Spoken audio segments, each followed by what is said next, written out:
Michigan Replay with Bo Schembechler and Jim Brandstatter.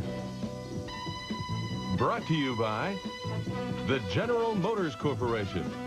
After the opener against Notre Dame, that if Michigan won, they'd be back. Well, after their second game against South Carolina, a 34-3 victory, you must have come all the way back. No. You may be in the front row by now.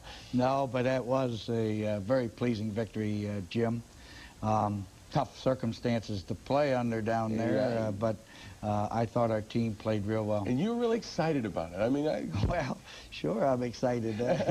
Anytime you win big like that, it's exciting. To show you how excited Bo Schembechler was, only on Michigan Replay will you be able to see this. Into the locker room. This will be embarrassing. Into the locker room. I guarantee you. Listening to Coach Schembechler talking to the troops. Every single guy here is so vitally important to what we're doing. I don't want anybody jeopardized. Other teams are having problems. That's the reason that we can beat them. We don't want any. Everybody take care of himself. He lives clean. He comes to play every day in practice to get better and better. Believe in one another. Battle. We got some guys hurt. Other guys came off the bench, went in and did a job. That's the way it's got to be. Everybody working together. We got the greatest leadership I've ever had. And I want the next 9 games to prove that. That this is the greatest leadership I've ever had. Right? Let's go. I'd call that an excited head coach, wouldn't you? Yeah, you can hardly talk. You really did, and the kids responded big in a tough situation, on the road, hostile environment. Well, we were playing in a stadium that is very noisy, playing in a climate we're not accustomed to. I won't say anything about the officials, Jim. I'll get to that later. They were down there, too. But, you know, taking everything into consideration, we played real well and won the game. Well, we'll get to the officiating a little later. In the meantime, we've got some highlights to take a look at. Be sure to be with us next segment because we got the first half, Michigan and South Carolina, coming at you.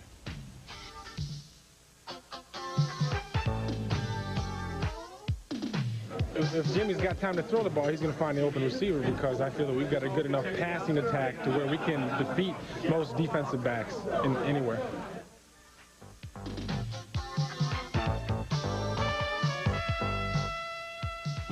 Great coordination from Coach Moeller, calling great defenses and stuff. Everybody worked hard all week, ran hard, tried our hardest out. We just shut them down. We worked on that variant, shut them down. The Michigan-South Carolina game was supposed to be a real tough one. Defenses and offenses, South Carolina coming off a 10-2 season, 2 victories before they played you coming off Notre Dame. And it turned out not to be that kind of a game. You dominated.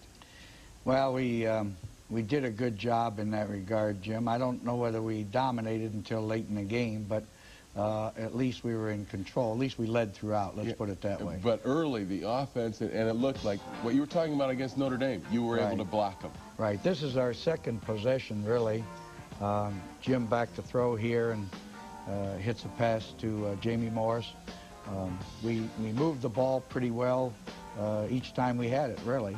But we had some penalties and other things that got us stopped. This is a draw play, and Jamie Morris comes out for a good yardage. They were smaller, and your big guy seemed to blow them off the ball pretty well. As the game went along. This is a 3rd and 2, and they came after us with a heavy blitz. Jamie got a great block there, and he put the ball up to Paul Jokisch for a big 41-yard play that really got us down into scoring position. Here on a 3rd down and 7, Jim throws over the middle on a key pass that got us the first down. That was a key play, Jim, because we could have gotten stopped there and had to settle for the field goal. And on the goal line, you go to the option. We went to the option, and they came upfield, took the pitch away, and Jim ducked underneath and went in for the score. So we lead 7-0. At that point, you had to feel awfully good because the defense still playing strong. The defense was playing well. As a matter of fact, at that particular point, I'm not sure they had a first down yet. Here's a 3rd and 9, and they scramble. This guy's the cleverest little guy you ever saw scrambling. Completes this pass. And took a half an hour to run the play, and they lost 6 yards. Well, the thing, again, though, is look at how many people you have around the ball. And I think that shows the kind of pursuit the defense was playing. Well, we hope to have that, Jim. I thought in some cases we could have tackled this guy a little better. Maybe he was just that good. I don't know.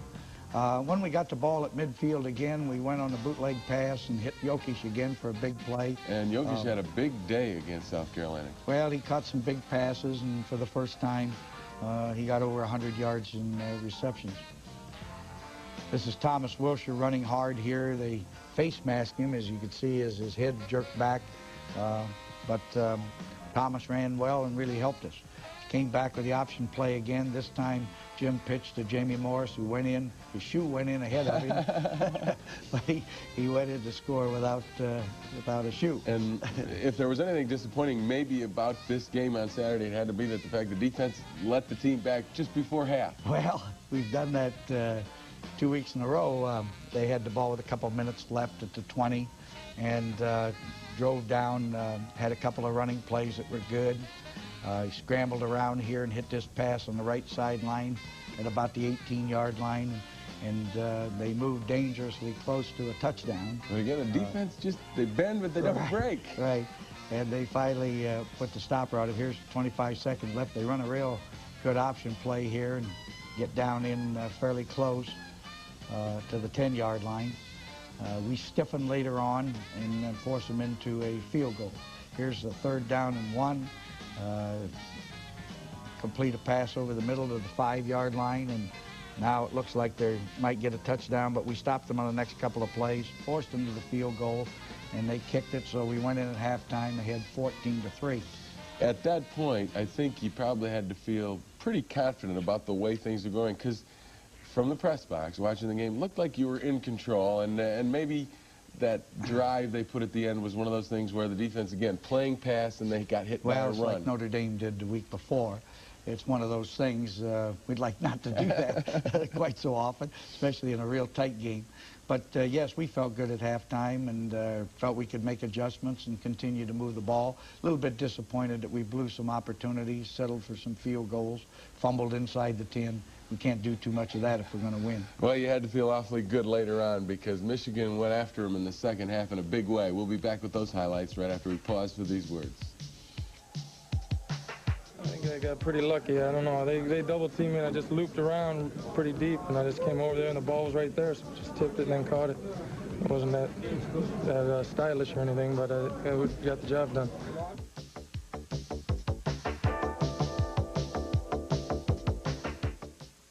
Second half, we just kept leaning on them and leaning on them and leaning on them, and they finally broke. And they just kind of caved in at the end because they were just out of gas. And you're talking about 270-pound guys coming out on 240-pound guys all afternoon, and it gets old after a while. The Wolverines leading 14-3 at half, but starting the 3rd quarter, after South Carolina had driven, gotten a field goal at the end of the first half, they get the ball back. Right. And I think the key to the game, the defense just stood right up and stuffed them, opening up that second half. Down, and that was very key because they probably thought they were going to move the ball some, and they weren't able to do it. Here they fumbled and fortunate to get it back. But that's true, Jim. Shutting them down after we had to kick to them to start the second half was very important in this ball game. And gave you field position, too. Right. So we get the ball back here and after him, and Jim hits Paul Jokisch over the middle on an in route, and we're on the move again. Things happened in the game. The second half started turnovers a little bit. This is a great play. Jim was under heat here and got the ball out to Bob Perriman on a bootleg play. And so that was an exceptional play, in my opinion. And talking about power running, how about Perriman? Yeah, Perriman took on a few guys here and really came out the other end. That's the way you like to see a fullback run, isn't it? That's the old Michigan fullback, right? Yeah, right. And so, you know, we're feeling pretty confident, except we keep stopping ourselves, penalties or one thing or another. And we had to settle for a field goal, and so we go up 17-3. 17-3 is good, though, because, again, they had the ball to start, and you didn't let them get anything. Then you got 3 to take that lead to 14. Right, that's exactly what happened. Here's a 3rd down and 10 on the next possession. Jim throws deep down here, and it's tipped and intercepted, and this was our first interception of the year, Jim, and I wish we hadn't had it. But again, the defense, they came up with the big play, and they quieted the crowd because the crowd was excited after this interception. This crowd can be something down here. This is a big play in here. Billy Harris hits him, and we recover the fumble. Now we got field position at the 30-yard line, and leading 17-3. So we're feeling pretty good right now. Again, would you like to have a little bigger lead at this point because the defense was playing so well? Yeah, we sure would. Here's an option play, and Jim pitches it out to Jamie. Jamie runs for a first down inside the 20-yard line. Yeah, you look at Jamie Morris and Thomas Wilcher. They're little backs, but boy, they're That's right. powerful little guys. They're not bad. We get down in there, and unfortunately, Jamie drops the ball. Now, Jamie said the whistle blew, but that's, I didn't hear any whistle. And this is silent film here, so we'll have to take that as a fumble. Here, their quarterback is under pressure again. He throws the ball, and Mike Hammerstein intercepts for us. It was really a sack back there that helped us there. Again, the defense, the big play. And brought the ball back to us. Now, this time we got to get in there and do something. You know, you make sure this happens this time. You're not going to be fooling around with 3 points. Here's a 4th down 2 situation. We disdain the field goal and go for the play, and Jim picks up the first down. Option play, good play to call in short yardage situations. Right. It's still a good football play almost any time you call it, as long as it can be run right. Here, Jim fakes the sweep and was going to throw, and comes out and scrambles and gets some yardage. I think we're trying to come back from a penalty here again, Jim, where they set us back some. And second straight week, Jim Harbaugh's played right. a good, solid game, too. This field goal here puts us up 20-3, and the penalties there, Jim, put us back so that we couldn't score a touchdown. We had to go for a field goal again.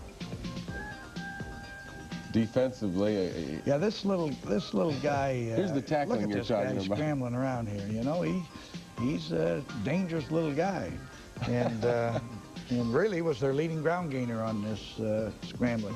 But he's very, very good at it and dangerous. 3rd down and 9. Hit him right here and didn't wrap him up, and here he comes again. But even with the scrambling, you took their 2 big backs, Dendy and Haygood, right out of the game. Right, they didn't hurt us at all. Holt is the only guy that really hurt us in there, and it was all on these scrambling plays. Here he did a great job on the option, got the ball out, and they get good yardage close to a first down. They'll pick up that first down and continue their drive and get down in there where, they've got a chance to score. 4th and goal to 4th 5. and goal, they decided to go with this. They had scored a year ago on a play like this, diving up in there when people were expecting to pass. This time we held them a yard short. And that, I think, was the turning point in the game, really, because it was still not out of reach yet. And No, not at all. They just sagged after right. this. But, they're still hitting hard and coming after us. But this drive, we go 99 yards, and here's a 3rd down and 1. Jim keeps it on the option, gets a big play to get us almost to midfield. And now we're in a position where we're in control. It's 20-3. We're moving the ball. We decide to stay on the ground. We're sweeping, running off tackle, using the fullback on the buck, and that's about all we were doing. And just keeping the ball moving. And this is where Clay Miller was talking about. We just kept leaning on him, and they were smaller. We just kept after him here. Tom Wilshire breaks out here. I thought he was going all the way. You can see his speed here. This fella had an angle on him. Finally got him down 6-7 yards. Look, he wanted to get me in. But his biggest game of his career. Right. He got over 100 yards, and Tom's going to be a key factor in our season. I can tell you that. Option play, pitch to Gerald White, who runs hard and goes in there to score. We go up 27-3. Get an interception from one of the Schulte brothers. Ball comes back to you. Right. We got field position again, and now Ernie Holloway gets into the game. Ernie's been bothered by a sore leg, and unfortunately, after his 2nd run, he banged it up again, and we had to take him out. Chris Zerbrug's in a quarterback now and does a good job taking him down there to score. He hits Pinky Higgins over the middle here for a good gain on a 3rd and long situation that we had to have. Comes back to Wilshire. Wilshire runs right up in there and scores, and that closes out the scoring at 34-3. Do you realize that at 34-3, you're 2-0 in 1985, and you haven't been 2-0 since 1978? Jim, really, don't remind me of all the bad things. I mean, that's not bad. That's pretty good. That's one of those statistics I stored up for you. Good. See if it would be a surprise. We did talk about this because we've won some big games in the last 5 years, either in the opener or the 2nd game, and always lost the next one. And we said, now this time we got to go down there and win the 2nd game, and then we're going to be in good shape. Back again. While we were watching the game, a lot of people talked about the officiating, said maybe Michigan got homered a little bit down there. Your reaction? Well, we figured we wouldn't get many breaks in that regard going down there. They had all of their Southern independent officials, and we didn't get any praise, Jim, to say the least. You're not going to say you got It'd have homered. been a shame. It'd have been a shame if we lost the game, you know. But you know, you got to just forget about that.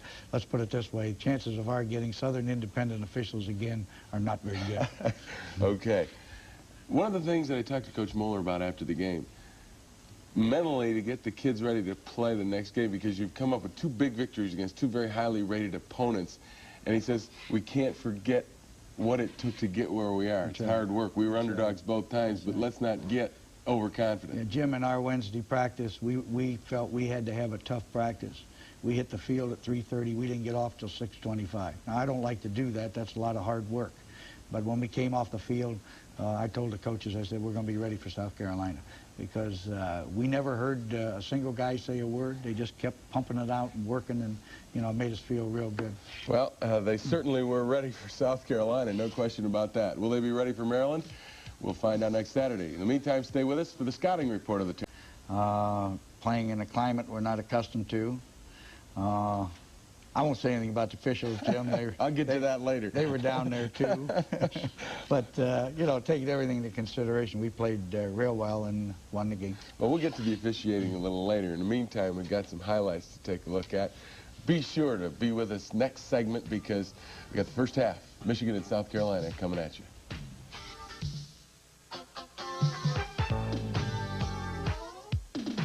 If Jimmy's got time to throw the ball, he's going to find the open receiver, because I feel that we've got a good enough passing attack to where we can defeat most defensive backs anywhere.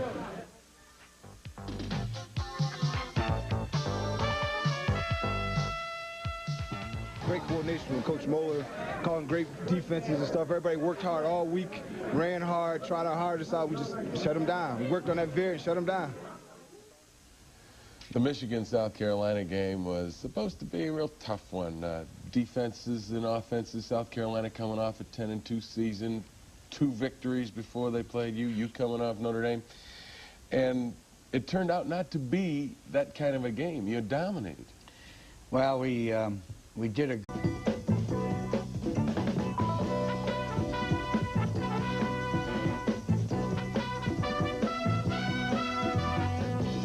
Michigan Replay with Bo Schembechler and Jim Brandstatter. Brought to you by the General Motors Corporation. After the opener against Notre Dame, that if Michigan won, they'd be back. Well, after their second game against South Carolina, a 34-3 victory, you must have come all the way back. No. You may be in the front row by now. No, but that was a very pleasing victory, Jim. Tough circumstances to play under down there, but I thought our team played real well. And you were really excited about it. I mean, Well, sure, I'm excited. Anytime you win big like that, it's exciting. To show you how excited Bo Schembechler was, only on Michigan Replay will you be able to see this. Into the locker room. This will be embarrassing. Into the locker room. I guarantee you. Listening to Coach Schembechler talking to the troops. Every single guy here is so vitally important to what we're doing. I don't want anybody jeopardized. Other teams are having problems. That's the reason that we can beat them. We don't want any. Everybody take care of himself. He lives clean. He comes to play every day in practice to get better and better. Believe in one another. Battle. We got some guys hurt. Other guys came off the bench, went in and did a job. That's the way it's got to be. Everybody working together. We got the greatest leadership I've ever had. And I want the next 9 games to prove that. That this is the greatest leadership I've ever had. Right? Let's go. I'd call that an excited head coach, wouldn't you? Yeah, you can hardly talk. You really did, and the kids responded big in a tough situation, on the road, hostile environment. Well, we were playing in a stadium that is very noisy.